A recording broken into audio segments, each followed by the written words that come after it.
Okay,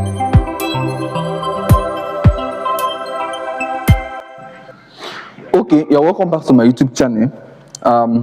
We have dealt with integration, the types of integration and so far, and now we're here on integration. So in this video, I'll be breaking down what integration is all about, then the classification and the types, just the introductory aspect of it. Then after that, we'll move into the methods. I will explain that. Then we'll solve practical problems. Okay, so basically, integration simply is a mathematical process which is used to what? To find the integral of a function. So what we mean is that we are trying to get out it's called antiderivative. We are trying to get out the function that was differentiated, to get a given function.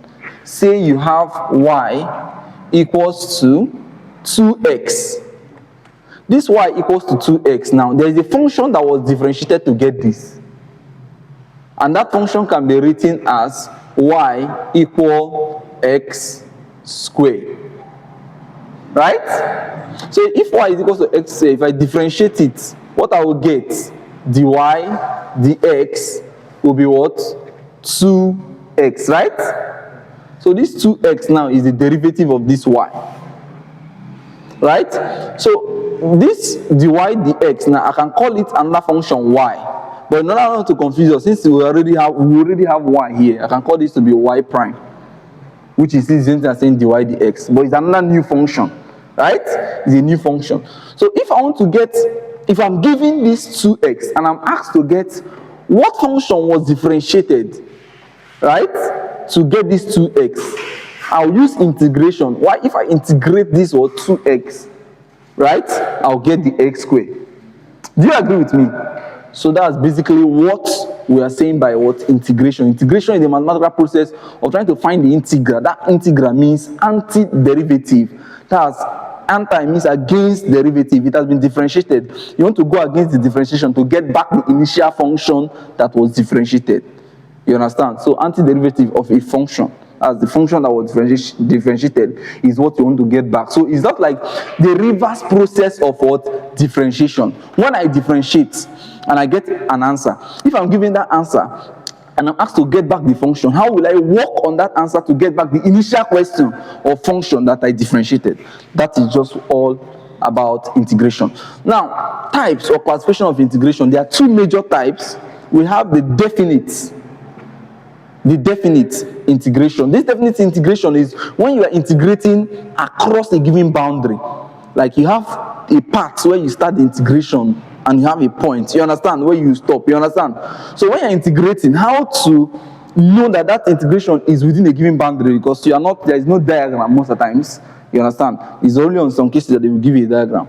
So how to know that it's a definite integral or integration and that you're integrating across a given boundary is that they will give you a boundary condition. They will give a value, a constant here, or it can be anything anyway. They will give a value here and a value here. So the symbol for integration is this elongated x. Elongated x. So it's like this, elongated s. That's the symbol for integration. So if there is a value here and there is a value here, it means it is a what? Definite integration. But if there is no such value, right? Just like this one. So it's usually when there are no boundaries. You're integrating across unknown boundary, right? So there's usually no value from on this top and on this bottom. So it's represented as this for what? For indefinite, and this for what? Definite integration. Now, methods of integration. What are the methods we can use? We have the basic methods. So in this series, we'll be focusing on the basic method of what? Of integration, the basic method. So what are these basic methods? We have the integration by substitution, which we call U substitution. We have integration by parts. We have integration by partial fraction, right? These are the basic method. Then we have integration by trigonometric identities. We have integration by trigonometric what? Substitution. So these are other methods we'll be looking at. But note that there is also integration of rational function. Are you getting me? There's also integration of rational function. and some of them, but we'll focus on 1, 2, 3 for this series. And this 3 we'll be imputing the concept from this. Are you understanding it? There's also another one called integration by trigonometrical substitution. But while doing these 3 methods, I'll be incorporating this concept into it. So you get to learn everything together. Now, apart from all this, these are the basic introductory to what integration is. Okay, let me take the question. For the definite integration, okay? When you are giving boundary.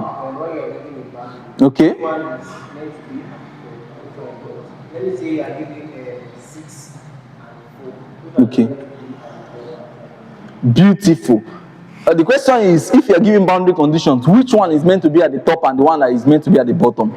If you are given a particular question, when they write integral, they will usually put the one that's supposed to be at the top, and the one at the bottom at the bottom. But if it's maybe they gave it in sentence form, you understand? They made a statement that find the integral, or I get me integrate social function over, I get me as the boundary runs from A to B. A to B. What does that mean? It means it will start from A and end in B. So this is the initial, this is the final. So from that statement, you see, it said it runs from A to B. It means it starts from the initial to the final, and the one down is the initial, and the one up is the final. Just as normally we view, because these things we do in mathematics are also relative to what happens in real life. Just as in real life, if they tell you that fill this bottle, you understand, from 0, or I get me from bottom to top. What does it mean?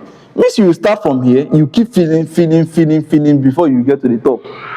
You understand? So the same thing happens here. The boundary, we start from the down, get to the top. From that statement, it runs from here to here. So down to top. You will not write top to down. No, it's down to top. So that's basically what the introductory to what to integration. So let's go into what examples to explain the various methods we use in what integration. Now, basically, this integration by substitution, I won't start with it. There is one I omitted here, which you call general method of integration. It's just like the way you do general what differentiation, but most of the time you don't regard it as a method. You understand? So we'll start with that and we'll go on. Thank you for watching this video, and see you in my next video.